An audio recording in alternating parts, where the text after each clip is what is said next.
আমি কি কোনো দলের কথা বলেছি? ক্ষমা চাওয়া লাগবে, ক্ষমা চাওয়া লাগবে, ক্ষমা চাওয়া লাগবে এখানে। আরে আমি তো শেখ হাসিনাকে গুনি নাই, আপনি কোন মুখের জন্য আমি কি করবেন? আপনারা আমাকে কি করবেন?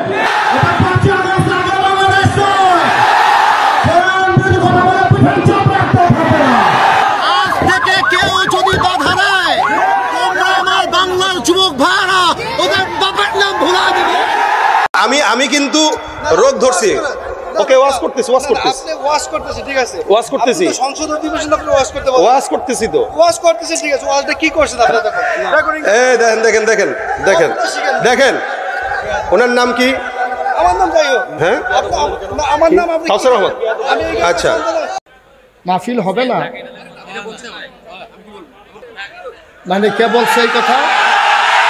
কে বলছে এই কথা যে মাহফিল হবে না? কে বলছে? আসসালামু আলাইকুম ওয়া রাহমাতুল্লাহি ওয়া বারাকাতুহু। দেশ ও দেশের বাহিরে দূর দূরান্ত থেকে যারা এই মুহূর্তে ভিডিওটি প্লে করেছেন, ভিডিওটি দেখছেন, তাদেরকে অনুরোধ করব দয়া করে পুরো ভিডিও সম্পূর্ণ ধৈর্য সহকারে দেখবেন। খুবই গুরুত্বপূর্ণ এবং অত্যন্ত ইম্পর্ট্যান্ট ভিডিও নিয়ে হাজির হয়েছি, উপস্থিত হয়েছি আপনাদের মাঝে। সম্মানিত বন্ধুগণ, দর্শক শ্রোতা মণ্ডলী, প্রিয় দর্শক শ্রোতা মণ্ডলী, সাম্প্রতিক সময়ে আপনারা সকলে অবগত আছেন, বিএনপির বেশ কয়েকজন পাতি নেতা তারা বিভিন্ন জায়গায় ওয়াজ মাহফিলে বাধা প্রয়োগ করছে, এমন সংবাদ সকলেই অবগত আছেন। আপনারা দেখেছেন ইতিমধ্যে হাসিনা সরকার পালিয়ে যাবার পরে ফ্যাসিবাদী ভূমিকায় দখল করে নিয়েছে বিএনপি কর্মীরা। ঠিকই শুনেছেন প্রিয় দর্শক শ্রোতামণ্ডলী, এই ফ্যাসিস্টের মতন আচরণ করছে, একই রকমভাবে স্বৈরাচারী কায়দায় মাহফিলগুলোতে বাধা প্রয়োগ করছে বিএনপি নেতাকর্মীরা। আমরা ইতিমধ্যে বেশ কয়েকটা জায়গায় এটা কিন্তু দেখেছি। এবারে বগুড়ায় মাহফিলে বাধা দেওয়ার পরে কঠিন শিক্ষা দিল আবরারুল হক আসিফ হুজুর বিএনপি নেতাকে।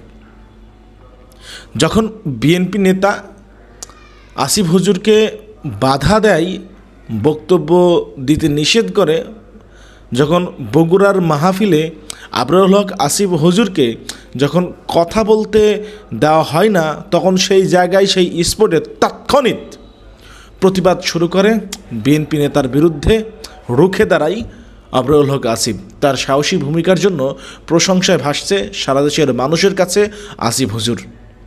প্রিয় দর্শক শ্রোতা মণ্ডলী, কোরআনের আইন দিয়ে দেশ পরিচালনা হবে, কোরআনের শাসন কায়েম হবে বাংলার মাটিতে। আগামীতে আল্লাহ যদি চাই পার্লামেন্টে কোরআনের আইন চালু করা হবে। এই বক্তব্য দেওয়ার কারণেই জ্বালা ধরে গেছে গায়ে বিএনপি সেই নেতার, এবং সেই বিএনপি নেতা বলে আসিফ হুজুরকে তিনি যেন এ ধরনের বক্তব্য না দেয়, তিনি যেন এই বক্তব্য বন্ধ করে। একথা বলতেই তৎক্ষণাৎ প্রতিবাদ করে বিএনপি নেতার বিরুদ্ধে, রুখে দাঁড়ায় সাহসী ভূমিকায় আমরা দেখতে পারি আবরারুল হক আসিফকে। চলুন কীভাবে বিএনপি নেতার মাহফিলে বাধা দেওয়ায় প্রতিবাদ শুরু করেছিলেন, কিভাবে রুখে দাঁড়ালেন, কিভাবে সাহসী ভূমিকায় অবতরণ হলেন আবরারুল হক আসিফ, সেটা আমরা দেখি, তারপরে কথা বলি। আশা করি সঙ্গে থাকবেন পুরো ভিডিওটি জুড়ে আপনারা আমাদের।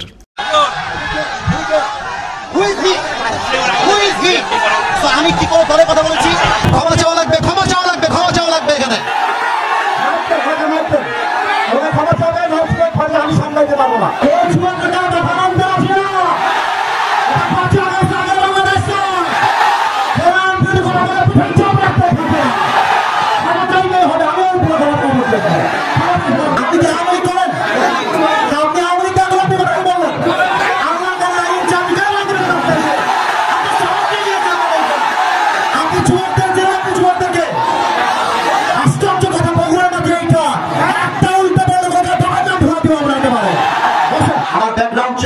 You have to check my background first, then you can comment on myself.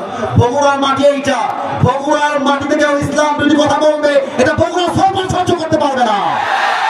আরে আমি তো শেখ হাসিনাকে গুনি নাই, আপনি কোন মুখের জন্য আমি কি করবেন? আপনারা আমাকে কি করবেন?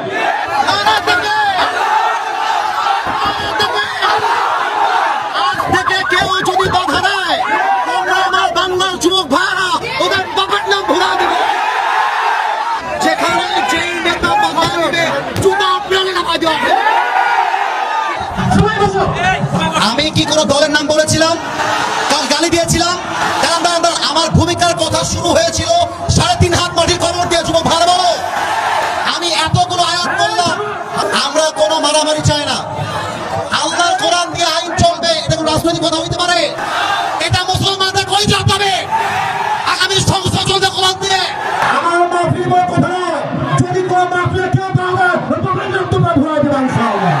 এবার শোনো, কমিটির ভাইরা অনেক পরিশ্রম করেছে, তোমরা আর কোনো মারামারিতে যেও না। আমি বলেছি আল্লাহ কোরআন দিয়ে আইন চলবে, মুসলমান হিসেবে এটা আমার নৈতিক দায়িত্ব, ঠিক আছে? আমি একবারের জন্য বৈধ দলকে ভোট দেওয়া লাগবে। আমি বলেছি পার্লামেন্ট চলবে আল্লাহ কোরআন দিয়ে, এরকম দলের কথা বলতে মুসলমানদের কথা চলবে না। পলিটিক্যাল পার্টি আপনি কি বলছেন নিয়ে এইটা আসলে রাজনীতি করেই না। আপনি যদি আইন সহ্য করতে না পারেন, আপনার ইমান থাকবে না। ছোট ভাড়া আমি চাই আল্লাহ কোরআন দিয়ে দেশ চলবে, এটা কোনো রাজনীতি নয়, এটা আমার মুসলমান হওয়ার পরিচয়। আমার ব্যাকগ্রাউন্ড চেক করবেন। You have to check my background first, then you can comment on myself. বগুড়ার মাটি এইটা, বগুড়ার মাটিতে কেউ ইসলাম যদি কথা বলবে, এটা বগুড়া সহ্য করতে পারবে না। আমি কোনো আকাশ থেকে ভেসে আসছিলে নয়, বগুড়ার প্রত্যেকটা যুবক বোঝাতে ভালোবাসে। হ্যাঁ যুবক, তোমরা সাক্ষী দাও, আমি কোনো দলের নাম বলেছি? কোন দলকে ভোট দেওয়ার কথা বলেছি? আমি জাস্ট বলেছি আল্লাহর জমিনে আইন যদি পাস করতে হয়, ব্রিটিশ আইন নয়, আল্লাহর কোরআন দিয়ে আইন পাস করতে হবে। এই কথা যদি রাজনীতি হয়ে যায়, আপনার মাথায় টুপি দরকার নাই, পাঞ্জাবের দরকার নাই, আপনি জিন্সের প্যান্ট পরে ঘুরে বেড়ান। সাবধান আব্বাজান, আমাদেরকে আগায় দিবেন আব্বাজান। আমি হয় বাঁচবো, থামো, আমি হয় বাঁচবো না হয় বলবো। যতদিন বেঁচে আছি হকের কথা বলতে আপোষ করতে পারবো না। আমি 1.5 ঘন্টা যাবত ওয়াজ হয়েছে, রেকর্ড হয়েছে। কেউ যদি বলতে পারে আসিফ হুজুর একটা দলের নাম বলেছে, আমি জীবনে ওয়াজ করবো না। তোমরা বসে আছো, দলের নাম বলছি, দলকে ভোট দেওয়ার কথা বলছি, তোমাদের অসম্মান করার কথা বলেছি? আমি জাস্ট বলেছি ধর্ম ইসলাম মুখে নয়, কাজে আমার মানতে হবে। আপনি খালি নামে বলবেন আমার নাম মোহাম্মদ, আর কাজে বলবেন ব্রিটিশ আইন চাই, মানুষের আইন চাই, এটা মুসলমানের পরিচয় করতে পারে না। অতএব আব্বাজান, আমি আপনাকে ভালোবেসে বললাম, আপনার মিডিয়া রেকর্ড হয়ে গেছে, এটা মিডিয়া রেকর্ড হয়ে গেছে, কারণ কিন্তু কোটি মানুষ দেখে ফেলবে এটা। এর জন্য কোথায় কি বলতে হয়, কতটুকু বলতে হয়, সাবধান হয়ে বলতে হবে। এখানে এটা 5 আগস্টের আগের বাংলাদেশ নয়, এটা 5 আগস্টের পরে বাংলাদেশ। আরে আমি তো শেখ হাসিনাকে করি নাই, আপনাকে মুখের জন্য আমি কি করবেন? আপনারা আমাকে কি করবেন? আমার যুবক ভাই আমার সঙ্গে আছে, একটা চুলকে ভয় করতে পারবে না। এখানে কিন্তু বিএনপির ভাইরা বসে আছে, এখানেই কিন্তু জামাত ইসলামের ভাইরা বসে আছেন। একটা কথা বলে দিয়ে যাই, মারামারি করবেন না। মারামারির কথা আমি আসিফ হুজুর কখনো বলি না। আমি মিলায়ে দেওয়া পছন্দ করি, আমি বিচ্ছেদ পছন্দ করি না। এই যুবকরা আমাকে চেনে, একটু কয়েকজন যুবক চেনে। আমি যখন কথা বলি, আমি আজ পর্যন্ত কোনো দলকে কখনো আঘাত দিয়ে কথা বলি নাই। এবং আমি যখন কথা বলি, তোমরা যারা আমাকে চেনো, আমাকে সবাই চেনে তা আমি দাবি করব না, বাট আমি কখনো আমার চেহারায় মুচকি হাসি ছাড়া কাউকে ছোট করে কথা বলতে পছন্দ করি না। বিএনপি মুসলমান, জামাত ইসলাম মুসলমান, জাতীয় পার্টি মুসলমান, চরমোনাই মুসলমান, শর্ষিনা মুসলমান, যত পার্টি আছে NCP, they are all Muslims. বাংলাদেশের প্রত্যেকটা দলের নেতা হচ্ছে সাচ্চা মুসলমান। আমার প্রশ্ন, now this question to everybody, those who are here and those who are listening my lecture right now, যারা আমাকে শুনছেন সবার কাছে আমার প্রশ্ন, বিএনপি যদি মুসলমান হয়, জামাত ইসলাম যদি মুসলমান হয়, জাতীয় পার্টি যদি মুসলমান হয়, এনসিপি যদি মুসলমান হয়, চরমোনাই যদি মুসলমান হয়, তাহলে আগামী সংসদ, আগামী পার্লামেন্ট কোরআন দিয়ে চলবে না কেন? আমাদের দাবি জামাত ইসলাম হিসেবে নয়, আমি কোন পলিটিক্যাল পার্টির সাথে I'm not connected with any political party in Bangladesh. I'm just talking about on this matter as a citizen of Bangladesh. আমি নাগরিক হিসেবে বলছি, আমাদের প্রাণের দাবি আগামী পার্লামেন্টে প্রত্যেকটা আইন পাস হতে হবে আল্লাহর এই কোরআন দিয়ে। বগুড়ার ভাইরা আমার, মাহফিল হবে না মানে কে বলছে এই কথা? কে বলছে এই কথা যে মাহফিল হবে না? কে বলছে?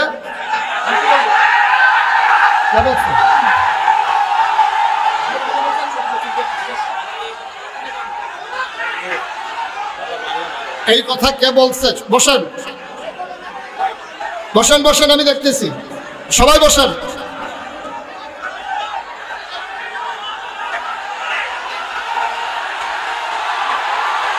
আস্তে আস্তে আস্তে আস্তে, কি হলো?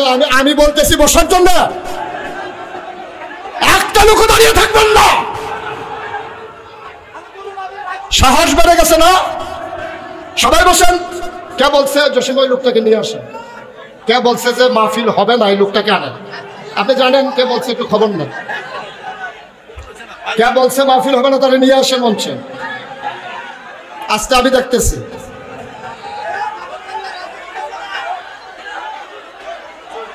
আটাত্তরতম মাহফিলের ভিতরে এই বেয়াদবি তো কেউ করে নাই।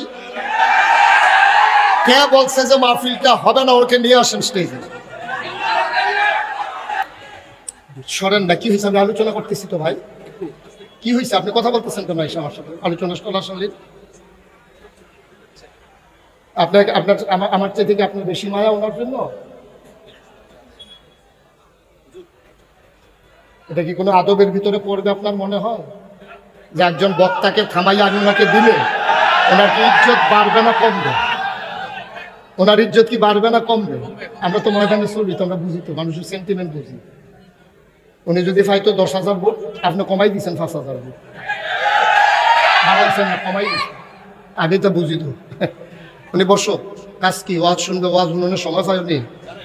ওয়াজ শুনক, লাস্টে দেওয়া কথা বলবো। জি, সবাই পরে না আবেন, আমরা বুঝি ভাই। এগুলা বেশি দেখাইতে যাবে না, তখন সমস্যা। কে ঝামেলা করতেছে? ওনার লোকে কে ঝামেলা করে? হ্যাঁ,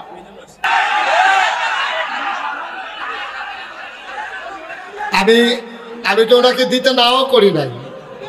আপনারা মাহফিল চলবে না, এত বড় কথাই মাহফিলে বলা। কে বলছে এই কথাটা? লা হাওলা ওয়ালা কুওয়াতা, সে তো ধ্বংস হয়ে যাবে। এখানে কি শুধু বুড়িসঙ্গের মানুষ? এখানে কি শুধু আবিদপুরের মানুষ? যে বলছে সে বুঝে না। সে যদি বুঝতো, আস্তে আস্তে আস্তে সে যদি বুঝতো, এই কথাটা বলতো না। এটা অত্যন্ত অমার্জনীয় একটা অপরাধ হয়ে গেছে। যে বলছে আমি তার পক্ষ থেকে সরি, আপনারা সবাই চুপ করেন। যে বলছে আমি তার পক্ষ থেকে সরি বলছি, তো সে বুঝে নাই। এতগুলা মানুষের আহা সে সহ্য করতে পারবে কিনা বুঝে নাই সে। অনেক সময় তো পানি লাগে না, থুততাইয়া গোসল করাই ডাউন যায়। লা হাওলা ওয়ালা কুওয়াতা ইল্লা বিল্লাহ, আস্তাগফিরুল্লাহ, আস্তাগফিরুল্লাহ। দুইজন উঠছেন, বসেন। উঠবেন না, বসেন। উঠতেছেন কেন? এবার মনে করছো অন্য হুজুর। বসেন, একটা লোকও নড়বেন না, জায়গায় থাকেন। এই ধরনের কথাবার্তা বইলে তো আপনারা পরিবেশটা নষ্ট করতেছেন। এটা খুব খারাপ কথা। এই কথাটা যিনি বলছেন, দয়া করে আপনি আল্লাহর কাছে মাফ চান, আপনি তওবা করেন। কারণ এতগুলো মানুষের, আপনি যে বলছেন আপনি তো জানেন, কেউ জানুক আর না জানুক, যে বলছেন সে জানেন, কে বলছে এটা সেই জানে। সুতরাং আবেগতাড়িত হয়ে কোনো কিছু করা ভালো না। আবেগতাড়িত হয়ে কোনো কাজ করলে এটা উপকারের চাইতে ক্ষতি হয় বেশি, উপকারের চাইতে ক্ষতি হয় বেশি। শুনেন, ওই এক হুজুরের লোকে, হুজুর একটা এই বানর, হুজুরে খুব বেশি পছন্দ করে, মায়া করে। হুজুরের একেবারে বন্ধুর মতো হয়ে, খুব খেয়াল করেন, কথা বললেন না। এক হুজুরের সাথে এক বানরের দুস্তি হয়েছে। এখন হুজুর যখন ঘুমায়, তো মশা মাছি একসাথে উপদ্রব করে, তখন হুজুর এই মশা মাছি তাড়ায়। তো বানরে দেখছে, বানরকে দেখছ, আমার মালিক ঘুমাইতে পারে না এই মশা মাছির কারণে। এবার মাছি আমার হুজুরের নাকে বসলে টের পাইবা কি কারবার হয়। সে একটা ইট লইয়া আইছে, আস্তে এক ইট লইয়া বইয়া রয়েছে খাপ পাইতা, যে আবার মাছি বইতে দেরি, আমি আবার মাছির আব্বাড়া হামুদের ভিতরে। এখন হুজুরের নাকের ভিতরে যখন মাছি এসে বসছে, এখন বানর করছে কি, ওই আস্তা ইট দিয়া হুজুরের প্রতি মায়া দেখাইতো গিয়া মারছে নাক বরাবর। এখন কি হুজুর আসে না গেছে? উপকারটা কেমন হয়েছে কোন? এখন তো হুজুরের মাথা লইয়া টানাটানি, মাছি লড়াইতো গিয়া আর হুজুরের জান লইয়া টানাটানি। এই জন্য যারা আমরা সবসময় পাশ থেকে পরামর্শ দেই, সবসময় চেষ্টা করবেন। আমরা তো মানুষ, ভুল জসিম ভাইয়ের হইতে পারে, আমার হইতে পারে, কিন্তু আপনারা যারা পাশে থাকেন তারা যদি আরো উস্কে দেন তাইলে কিন্তু সমস্যাটা ছোট থাকে না, তখন বড় হয়ে যায়, এটা তখন খারাপ হয়ে যায়। কারণ একটা মানুষের ক্লিন ইমেজ নষ্ট করার জন্য একটা ঘটনাই যথেষ্ট। এগুলো চিন্তা করে কাজ করা লাগে। কথা একটা মুহে দিয়ে আইলে বড়বড়াইয়া সাইডা দেওয়া যায় না। কথা হইলো টুথপেস্টের মতো, টুথপেস্ট টিপ দিলে বাড়ুই যায় কিন্তু ডুহান যায় না। কথা ওই রকম, কথা কিন্তু ভিতরে বাড়িয়ে গেলে ভিতরে ডুহানোটা কথা অনেক কষ্ট, আর ঢুকানো যায় না। এই জন্য আমরা কথা বলতে যেন সবাই সাবধানতার সাথে বলি, আল্লাহ যেন কবুল করে সবাই কনা আমিন। বন্ধুগণ, যেই কথাটুকু বলছিলাম, আল্লাহ তাবারক ওয়া তাআলা, খুব খেয়াল, গভীর মনোযোগ, আল্লাহ তাবারক ওয়া তাআলা এই দুনিয়ার ভিতরে আমাদেরকে মানুষ করে বানিয়েছেন। এই মানুষ বানানোর পরে আমাদের সামনে স্থান আছে দুইটা, আমাদের যাওয়ার জায়গা আছে দুইটা। কয়টা? কথা বলা কয়টা? আমাদের যাওয়ার জায়গা আছে মাত্র দুইটা, হয় জান্নাত নতুবা জাহান্নাম। এখন আমরা যারা এখানে আসলাম, আমরা কি জাহান্নামে যেতে চাই না জান্নাতে? সবাই কথা বললেন, জাহান্নামে না জান্নাতে? তাহলে আছে তো জায়গা দুইটা, মাঝামাঝি কোনো জায়গা নাই। বলে আমি হুজুর জাহান্নাতও যাইতাম না জাহান্নামেও যাইতাম না, মাইদের সিফারাত ফেরইতে হবে, এরকম কোনো সিফা জায়গা নাই। হয় জান্নাতে যাওয়ান লাগবো, নাইলে জাহান্নামে যাওয়ান লাগবে, আর বাইরে কোনো রাস্তা আপনার জন্য খোলা নাই। এখন আমরা যারা এখানে আছি, আমরা কি জাহান্নামী না জান্নাতি? আমরা কি শয়তানওয়ালা না আল্লাহওয়ালা? আমরা সবাই মিলে আল্লাহওয়ালা হয়ে জান্নাতে যেতে চাই, ভাই ভাই ঠাই ঠাই হয়ে মিলেমিশে একসাথে চলতে চাই। আল্লাহ যেন কবুল করে সবাই পড়ে না আমিন। আমি কিন্তু রোগ ধরছি। ওকে, ওয়াজ করতেছি, আপনি ওয়াজ করতেছি, ঠিক আছে, ওয়াজ করতেছি, সংসদ অধিবেশন আপনি ওয়াজ করতে পারেন, ওয়াজ করতেছি তো, ওয়াজ করতেছি, ঠিক আছে। ওয়াজটা কি করছেন আপনারা? রেকর্ডিং। এই দেখেন দেখেন দেখেন দেখেন দেখেন, ওনার নাম কি? আমার নাম যাই হোক। হ্যাঁ, আমার নাম আপনি। আচ্ছা, মুসলমান সমাজের কিছু মানুষ মনে করে কোরআনে মনে হয় জান্নাত জাহান্নামের কথাই আছে, রাজনীতির কথা নাই। কিন্তু আল্লাহর কোরআনটা এমন একটা কোরআন, যেই কোরআনে সংসার থেকে শুরু করে সংসদ কিভাবে চলবে সব উল্লেখ আছে না নাই? সব কিছু টোটাল জীবন ব্যবস্থা, এটা টোটাল জীবন ব্যবস্থা এটা। এই কারণেই তো আল্লাহ পাক নবী করিম সাল্লাল্লাহু আলাইহি ওয়াসাল্লামকে জানিয়ে দিয়েছেন, আল ইয়াউমা আকমালতু লাকুম দীনাকুম ওয়া আতমামতু আলাইকুম নি'মাতি ওয়া রাদিতু লাকুম আল ইসলাম দীনা। সব পূর্ণ করে দিয়েছি আমি দিনকে। দিনের ভিতরে এমন কোনো কিছু নাই যেটা নাই, সবকিছু এটার ভিতরে আছে। অর্থাৎ এটা কেউ ঘরে রাখবে তো ঘর শান্তি, কেউ সংসদে রাখবে তো সংসদ শান্তি। সংসদে তো এটা চলে না। যারা এই কথা বলে তারা মুসলমানের বাচ্চা হতে পারে না। এদের দিমাগ নষ্ট, এদের সমাজ নষ্ট, এদের রাজনীতি নষ্ট, যার কারণে বাংলাদেশে যত রাজনীতি চলে সব রাজনীতি নোংরা রাজনীতি। এজন্য ভাইরা আমার, কোরআন সব কোরআনে আছে, সব কোরআনে আছে। ওয়াজই চলতেছে, ওয়াজই চলতেছে, কোনো সাংঘর্ষিক না। আপনি শুনেন, শুনেন না, শুনেন শুনেন শুনেন, আমি শুনতেছি তো, শুনেন। রেকর্ডিং আমি আসছে আপনার। এই দেখেন, আমি কিন্তু রোগ ধরছি। ওকে, ওয়াজ করতেছি, ওয়াজ করতেছি, আপনি ওয়াজ করতেছি, ঠিক আছে, ওয়াজ করতেছি, সংসদ অধিবেশন আপনি ওয়াজ করতে পারেন, ওয়াজ করতেছি তো, ওয়াজ করতেছি, ঠিক আছে। ওয়াজটা কি করছেন আপনারা? রেকর্ডিং। এই দেখেন দেখেন দেখেন দেখেন দেখেন, ওনার নাম কি? আমার নাম যাই হোক। হ্যাঁ, আমার নাম আপনি। আচ্ছা, শোনেন, এই না না না, ভাই ভাই ভাই, শুনুন শুনুন, রাজনৈতিক ব্যক্তি কি আসছে? আপনি কথা শুনুন, আপনি কথা শুনুন। না, আমি আপনার কথা শুনবো না, আমি আপনার কথা শুনতে প্রস্তুত না। আচ্ছা আচ্ছা আচ্ছা, ঠিক আছে ঠিক আছে ঠিক আছে। আমি রাজনৈতিক কথা বলছি। এই ভাই শুনেন শুনেন শুনেন, আসুন বসুন আসুন। এই শুনেন শুনেন, না শুনুন, রাজনৈতিক কোনো ব্যক্তি আসেনি, আপনি কোনো কথা বলছেন, শিক্ষা না। আমি আমার শিক্ষা আপনি না, আপনি আমার কথা আনন্দকে শিক্ষা দিতে যাবেন, আপনি ব্যক্তি যে আসছে, আপনি কেন বলছেন? চেষ্টা শুনুন, চেষ্টা শুনুন, না, শেষ তো পরে করুন আপনি। চেষ্টা শুনেন। না, আপনি শেষ তো পরে শুনুন। আচ্ছা দেখেন, রাজনৈতিক ব্যক্তি আসেনি। ভাই ভুইয়া ভাই, ভুইয়া ভাই শুনেন, না, এই এই শুনেন, উনি ওনার কথা বলছে, আমি আমার কথা বলি, ঠিক আছে না? এখানে কোনো রাজনৈতিক নেতা আছে? নেতা আছে? নেতা নাই। আচ্ছা, আমি কি কাউরে ডাইরেক্ট বলছি? আমি বলছি কি, দেখেন, আমি বলছি হচ্ছে সংসদে যদি কোরআন না থাকে, এই ব্যাপারে কি আপনার কোন ভুইয়া ভাই, আপনার কোন দ্বিমত আছে? আমার দ্বিমত। আপনি আসছেন, আপনি ওয়াজ শোনার জন্য আমি আসছি, ঠিক আছে। আপনি আমার কথার জবাবটা দেন। আমার কথা, আমি আপনার কথা জবাব দেওয়ার জন্য কথা বলছি। আমি ওয়াজ আচ্ছা শোনার জন্য আসছি। আচ্ছা, এই কথাটা আমি সবাইকে বলতেছি। আপনি ওয়াজ শুনলে কি আপনি সংসদ অধিবেশন শুনুন। এই এই এই জায়গাটা আমি শিখবো নাকি আপনার কাছে? আপনি শিখেন, শিখবেন তো, সব থাকলে আপনি শিখলে হবে ভাই। এটা কিন্তু আপনার কাছ থেকে আমরা ইসলাম শিখবো না। শোনেন, না না ভুইয়া ভাই শুনেন। আচ্ছা, উনি মাহফিলে কিন্তু মাদ্রাসায় দান করছে না, সবচেয়ে বেশি দান করছে কিন্তু উনি, তাই না?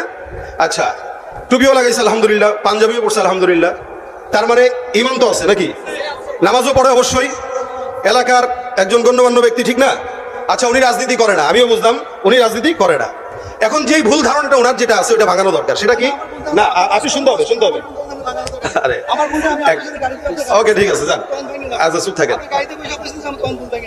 ওকে, ঠিক আছে, শোনেন না, খালি আরেকটা কথা শুনেন ভাই, শুনেন। একটা জিনিস আপনারা আমার কাছে বলেন, এই বাংলাদেশে কোরআন এটার ব্যাপারে, এই আগেই বলছি যেটা, এটার ব্যাপারে কোনো প্রকার সন্দেহ আছে আপনাদের মনে হয়? আচ্ছা, এইটা পুরো বিশ্বের সব জায়গায় দরকার আছে কিনা বলেন? এ ব্যাপারে কারো কোনো দ্বিমত আপনাদের? না। তার মানে কোরআনটা ঘরে হোক বাইরে হোক, যেই জায়গায় হোক, যেখানে কোরআন থাকবে না ওই জায়গাটা কম দামি হবে, তাই না? আমার দাম কেন? শুধুমাত্র কোরআনের কারণে। এবং একটা মুসলমান, সে যদি হাফেজও না হয়, আলেমও না হয়, ওলামা একরামও না হয়, সে যদি কোরআন পড়ে, এই কোরআন পড়ার কারণে তার জিহ্বা দামি হয়ে যায়, ঠিক না? এখন কেউ যদি বাজারে যায়ও কোরআনের কথা বলে, ওই বাজারটাও দামি হয়। আমি আগেও বলছি আপনাকে, একটা বাজারে যদি কোরআনের মজমা হয়, ওই বাজারটা কি হয়? দামি হয়। এখন আমাদের দেশের মূল ভুল যেগুলো হয়, মানুষ মনে করে কোরআনে শুধুমাত্র, আমি আগেও বলেছি একবার, মানুষ মনে করে কোরআনে শুধু জান্নাত, জাহান্নাম, নামাজ, রোজা, দান, সাদকা এগুলোই আছে, আর কিছু নাই। অথচ কোরআন পরিপূর্ণ জীবন বিধান, কোরআন পরিপূর্ণ জীবন বিধান। এই পরিপূর্ণ জীবন বিধানের ব্যাপারে কারো যদি বিন্দু মাত্র কোনো সন্দেহ থাকে যে এই পরিপূর্ণ জীবন বিধানে মনে হয় হয়তো এটা নাই, হয়তো ওইটা নাই, হয়তো ওইটা নাই, তাহলেই ইমানের ভিতরে খতরা চলে আসবে। কারো যদি এটা সন্দেহ থাকে যে এই পরিপূর্ণ জীবন বিধানে এটা নাই, ওইটা নাই, এটা নাই, তাহলে ইমানের ভিতরে কি চলে আসবে? খতরা চলে আসবে। ইমানের ভিতরে খতরা চলে আসবে মানে কি জানেন? আপনার ইমান দুর্বল। এখন কোরআন ভুল না, আমরা ভুল, আমার জ্ঞানের ভুল, আপনার জ্ঞানের ভুল, কিন্তু কোরআন যেখানে আছে এই জায়গাটা সঠিক। এই কারণে আপনারা মাদ্রাসা দিয়েছেন, মাদ্রাসায় দ্বীনি শিক্ষা হইতেছে, মাদ্রাসায় কোরআন শিখাইতেছেন। এখানে কি হবে?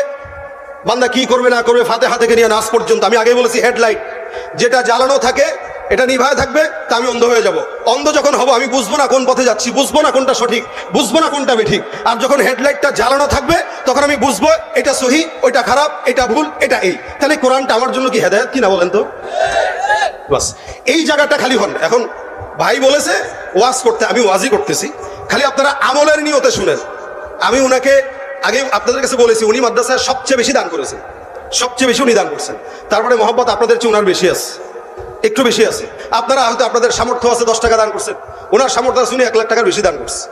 কিন্তু 1 লাখ টাকার বেশি দান করেওয়ালা লোক যদি হুট করে একটু রেগে যায় তাহলে মানায় না, এটা মানায় না। আলহামদুলিল্লাহ, আপনি বসছেন, শুকরিয়া। আমার কথা হচ্ছে আপনি হেদায়েতের বাণী দেন না, আমি আসছি আমি আপনি হেদায়েত দেবো। আচ্ছা, এখন দেখেন, সেদিনও এক মাহফিলে গেছি, দেখেন রাজনীতি শিখতে ভাই। আচ্ছা, সেদিন এক মাহফিলে গেছি, বুঝছেন? এই শুনেন, সেদিন এক মাহফিলে গেছি, এক মাহফিলে যাওয়ার পরে আমার পাশ থেকে সভাপতি বলতেছে যে হুজুর কোরআন হাদিসের কথা বললেন। আমি মাহফিলের সভাপতিরে বললাম, জনগণকে বললাম যে ভাই কোরআন হাদিসের যে কথাগুলা, এটা কি আমরা বলি কি বলি না বলেন তো? আপনাদের কি মনে হয় ওলামা একরামরা কোরআন হাদিসের কথা বলে না, ওয়াজ করে না? এখানে আজকে মাগরিব থেকে এই পর্যন্ত যা আলোচনা হয়েছে, কেউ কি বলেছে সন্ত্রাসী করেন? কেউ কি বলেছে নামাজ পড়েন না? কেউ বলে নাই।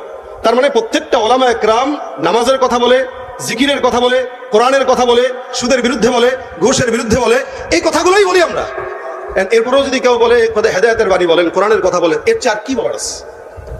আল্লাহ আমাদেরকে সঠিক হেদায়েতের বুঝ দান করে বলেন আমিন।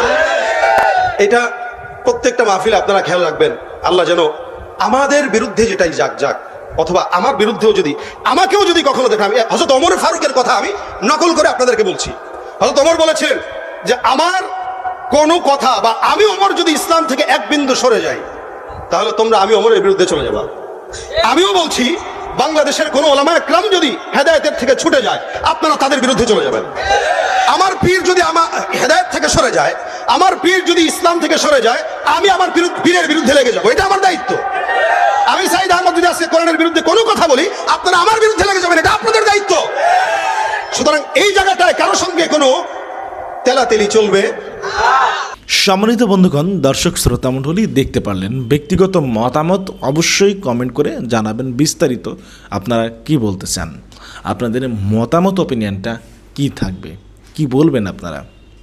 আবরারুল হক আসিফ হুজুর যে সাহসী ভূমিকা পালন করলেন এই জায়গায়, যেভাবে শিক্ষা দিলেন এই বিএনপি কর্মীকে, এভাবে যদি সকলে রুখে দাঁড়াতো তাহলে এ ধরনের ফ্যাসিবাদী ভূমিকায় আর কাউকে আমরা দেখতে পেতাম না। কোরআনের মাহফিলে বাধা প্রয়োগ করা ইদানিং যেন একটা প্রথা হয়ে দাঁড়িয়েছে। যারা ওয়াজ মাহফিলগুলোতে বাধা দেয়, বক্তাকে বক্তব্য দিতে নিষেধ করে, আমি মনে করি এদেরকে ওয়াজ মাহফিলে আসতে দেওয়াই উচিত নয়। এদেরকে প্রধান অতিথি কিংবা গেস্ট করে কিনা আমন্ত্রণ করে ভাই, কে তারা? এই সমস্ত রাজনৈতিক কর্মীরা মাহফিলের মঞ্চে স্টেজে কি করে আমার তো জানা নাই। তো যাই হোক, ধন্যবাদ দিতে চাই আসিফ হুজুরকে এভাবে তার সাহসী ভূমিকা পালন করার জন্য। অসংখ্য অসংখ্য ধন্যবাদ। আজকের মতো এ পর্যন্তই বিদায় নিতে যাচ্ছি আপনাদের কাছ থেকে। দেখা হবে আরও অন্য কোনো একটা ভিডিওতে। সে পর্যন্ত ভালো থাকবেন, সুস্থ থাকবেন। আমাদের চ্যানেলে নতুন হয়ে থাকলে অবশ্যই চ্যানেলটি সাবস্ক্রাইব করে রাখবেন এবং আপনাদের মতামত জানাবেন, কি বলতে চান বিএনপির এই ধরনের নেতাকর্মীদের উদ্দেশ্যে আপনারা। আল্লাহ হাফেজ।